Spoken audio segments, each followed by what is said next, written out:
संतोष देशमुख महादेव मुंडेंच्या हत्या प्रकरणावरनं धनंजय मुंडे यांचं नाव आधीच वादाच्या भोवऱ्यात आहे। अशातच ही दोन्ही प्रकरणं लावून धरणाऱ्या सुरेश धस यांच्याही अडचण वाढली आहे। सुरेश धसांचा एक कार्यकर्ता सतीश भोसले यानं बीडच्या शिरूरमध्ये एका व्यक्तीला बॅटनं बेदम मारहाण केल्याचा व्हिडिओ समोर आलाय। दरम्यान हा प्रकार उघडकीस आल्यानंतर सतीश भोसले विरोधात 2 मारहाणीच्या प्रकरणातले गुन्हे दाखल झाले।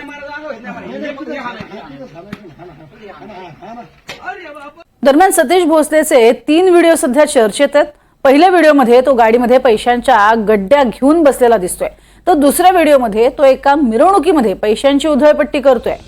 इतकंच नाही तर धसांचा हा कार्यकर्ता हेलिकॉप्टरची सैरही करताना दिसतोय। त्यामुळे कार्यकर्त्याला नेमकं पाठबळ कुणाचं आहे? फुल फॉर्म मध्ये असलेला हा धसांचा कार्यकर्ता कधी अटकेत येणार असा सवालही उपस्थित केला जातोय।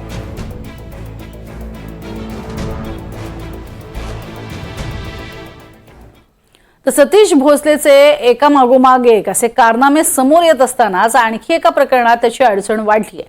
गेल्या 24 तासात सतीश भोसले विरोधात दुसरा गुन्हा दाखल झालाय। बीडच्या शिरूर तालुक्यामध्ये वावी गावात सतीश भोसले ढाकणे कुटुंबाला मारहाण केलेली होती आणि या मारहाणीचा व्हिडिओ पोलिसांच्या हाती लागल्यानंतर गुन्हा दाखल झालाय। दरम्यान ढाकणे कुटुंब प्रचंड दहशतीखाली असून त्यांनी पोलीस संरक्षणाचीही मागणी केली आहे। इतकं मरणाचं मारलं त्याने आम्हाला, इतकं बिनसूट केलं आणि त्याने जे एक हरण धरलेलं होतं ते पण घेऊन गेले आणि आम्ही हरणासाठी तर पडतोच ना, आम्हाला फक्त वन्यजीव प्यारा आहे, आम्ही त्याच्यासाठी रडतो आणि हे लोक मारतीच राहू येऊन तिथं आम्हाला बी। आता आम्ही राहायचं कसं तिथं?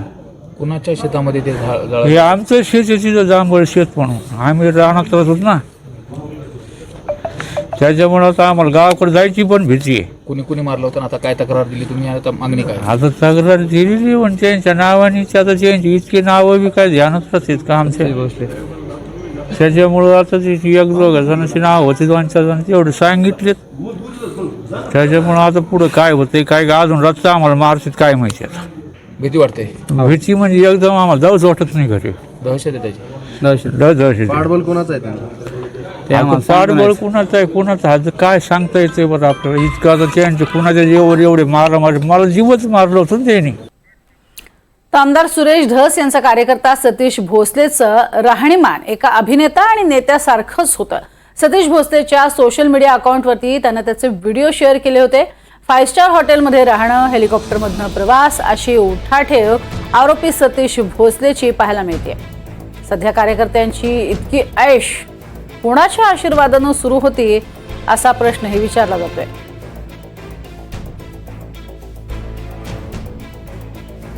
ही 2 दृश्य आपल्याला पाहायला मिळतात। एकीकडे 5 स्टार हॉटेलमध्ये राहणं, त्याबरोबरीनं हेलिकॉप्टरमधनं प्रवास अशा स्वरूपात हे व्हिडिओ समोर आलेले आहेत आणि अर्थातच एखाद्या कार्यकर्त्याला हा एवढा बडेजाव कोणाच्या जीवावरती तो केला जातोय असाही प्रश्न विचारला जातोय आणि तो सुरेश धस यांचाच कार्यकर्ता आहे, त्यांनीही स्पष्ट केलंय।